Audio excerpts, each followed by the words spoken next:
Nerazzurri fans from all over the world, welcome to the Interglobe for the pre-match of Napoli-Inter. Oh my goodness, we're living such incredible days. It's such a pleasure. Thank you so much, Inter. Thank you so much. It's needed more than ever, and it's wonderful. Napoli-Inter, could it be the first step to heaven?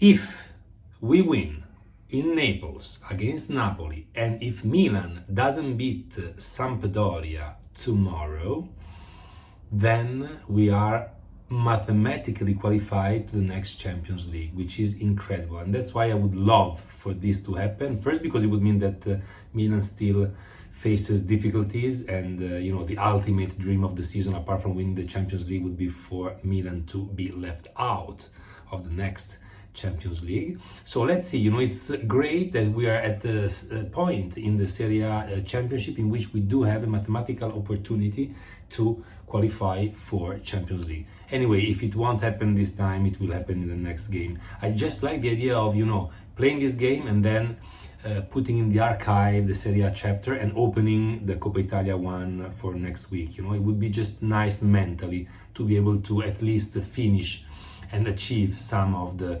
goals that we have at this point. Napoli lost only one of the last 16 home games with Inter. This says a lot about the difficulties we have with Napoli. At the Maradona will be a lot of people, of course, celebrations, but Napoli lost the last game against Monza probably because of the celebrations, and I hope that they will still have some percentages of alcohol in their blood so that we can prevail. Also because Napoli, yes, only lost one game out of the last 16 in Serie A against Inter at home, but Napoli made only 12 points in the 8 matches that started in the beginning of April, so you can definitely see an inflection in their incredible and glorious path. On the other hand, we have a team, Inter, that's, as we know, in great shape. In the last 5 games that we won in Serie A consecutive, we scored 18 goals and conceded 3. We have an aggregate of 18-3. So, we are in our best shape, and this makes me hopeful. Also, interesting piece of statistic. Inter has the most goals from open play in Serie A in 2022-23 with 49 goals, while Napoli has the most goals on a set piece, 25. This means that it's a wonderful opportunity for our defense and our whole team when it comes to defending corners or free kicks to train and to get better at that part of the game, because we're going to need it against City. Talking about them, I just want to mention Kvara, because he is a player that I hated and cursed so much during the double leg between Milan and Napoli. And you know why I cursed him? Because he didn't do anything. He just dribbled in a sterile and even sometimes irritating way. And most of all, he made Calabria look like Garrincha.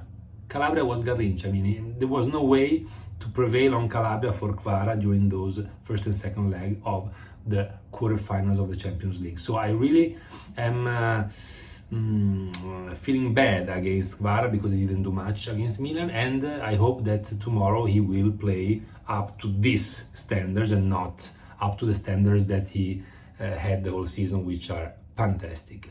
Coming to Inter, I see that most newspapers report an Andanovic in the goal, which for me is not a good choice, honestly. What's the need for it when we play every 3-4 days now?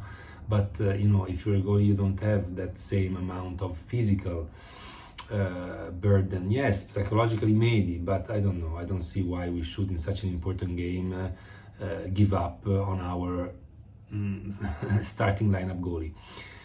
In defense, we're gonna probably have, and here, yes, in the rest of the team, we're gonna have a turnover. Indeed, we're gonna have probably Acerbi, who is like Highlander and plays every game, De Frey, and Ambrosio. I like this defense. The only thing is that in this way, Acerbi would play on the left, so he wouldn't be playing against Osimhen, which would be a great training to prepare for Haaland.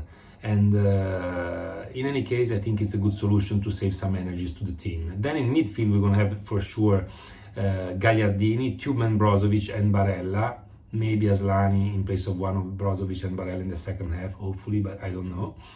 And on the wings, Gosens and Adrian Dumfries, who is probably the man who is in the greatest shape together with Romelu at the moment in Inter.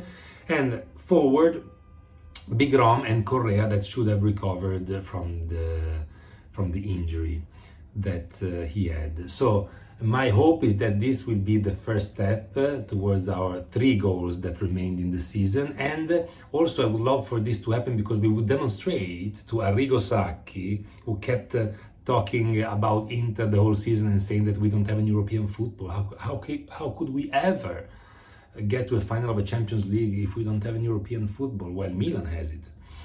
Arrigo, better not to start to talk with you.